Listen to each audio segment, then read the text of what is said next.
You know, Oliver doesn't have a bad deal here. I mean, think about it. You're following in the footsteps of Ra's al Ghul. Liam Neeson played Ra's al Ghul. Hey everybody, this is David, and today I'm going to be talking about Arrow Season 3, Episode 16, The Offer. And yeah, this was a really cool episode, and I apologize for whatever I just said in my introduction in the beginning. Um, yeah, let's get to this, okay, guys? What were my favorite parts, my least favorite parts about this entire episode? Let's get into it right now. So, first of all, let's start off with the beginning of this episode. The offer is that Ra's al Ghul from the last episode wants Oliver to take on the mantle of Ra's al Ghul, or the name and the legacy of Ra's al Ghul. And Oliver actually decides to think about it. He actually thinks about it throughout a good portion of this episode. And it looks like he was, very tortured about this idea because he seems lost in his life at the moment. And thankfully, a lot of his friends are there for him. Oliver has good friends and family surrounding him.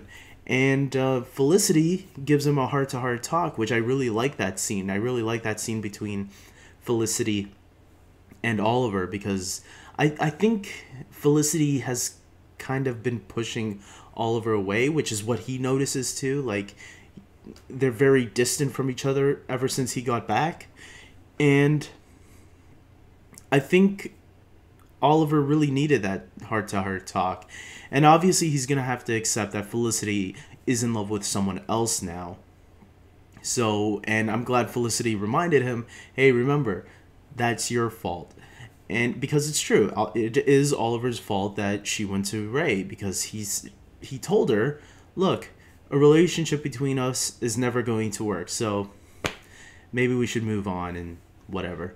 And so that is Oliver's fault. So I'm glad she kind of knocked that in his head. Hopefully he keeps remembering that. Yeah, that was my decision. And, I'm glad Oliver decided to say, I'm going to continue being the Arrow because that's who Oliver is. But now shit is going to be going down. But I'll get to that later.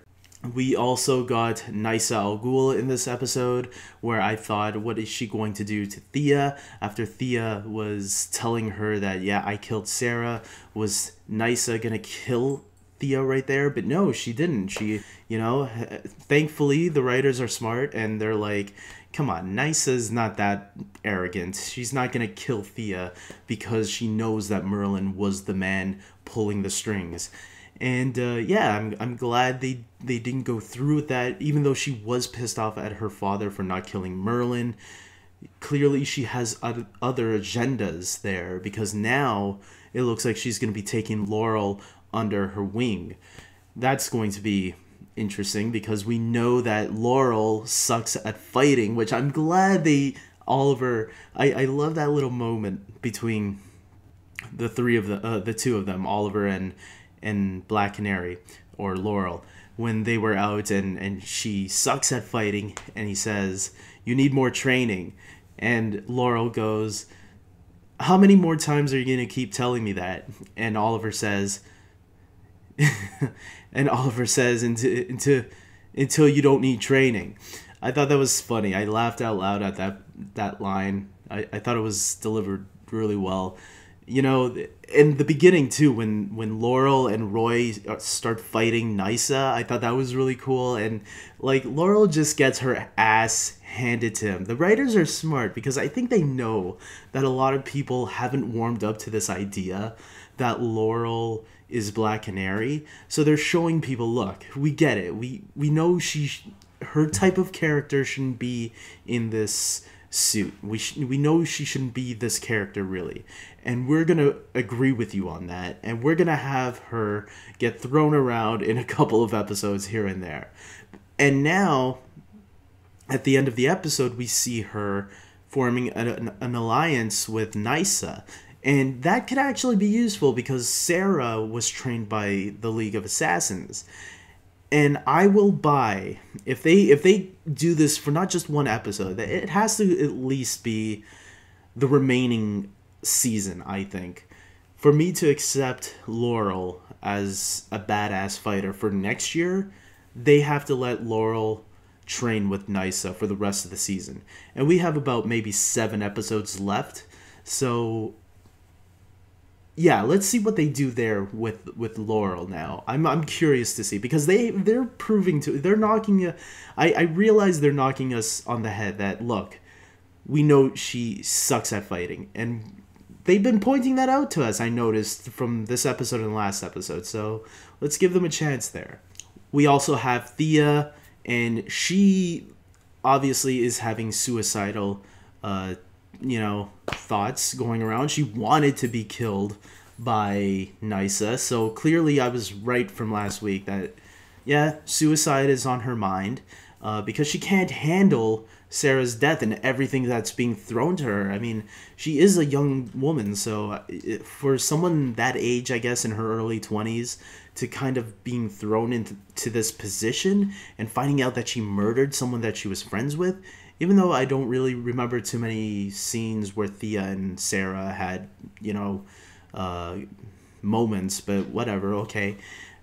She does feel guilty for killing her, so I don't know too much what to say there. I think they're kind of over-exaggerating on it a little bit. I don't think she should be that down in the dumps, but maybe she should. I don't know. I never killed anybody, as far as I know anyways.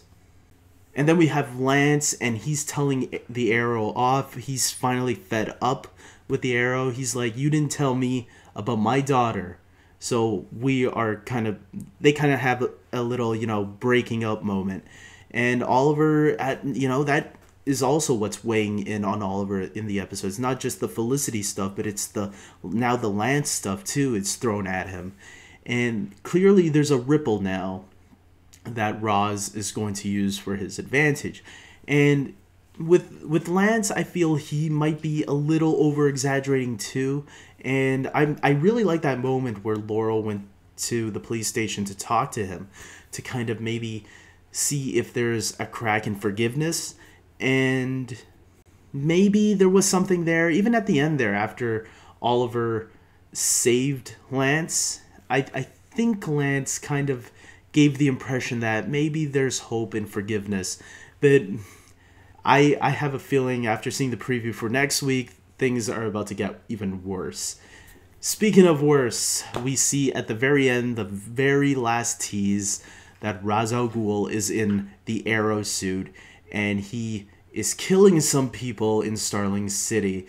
Basically, he's going to frame Oliver, and that's why, if you watch the teaser for next week, it looks like all hell is going to break loose, and Arrow will become a fugitive, it looks like.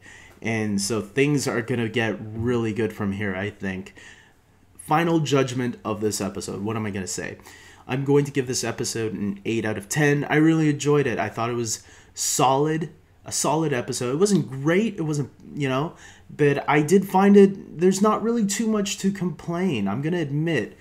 I just felt it wasn't nothing like surprising, no shocks or something like that, which you don't always need in every episode.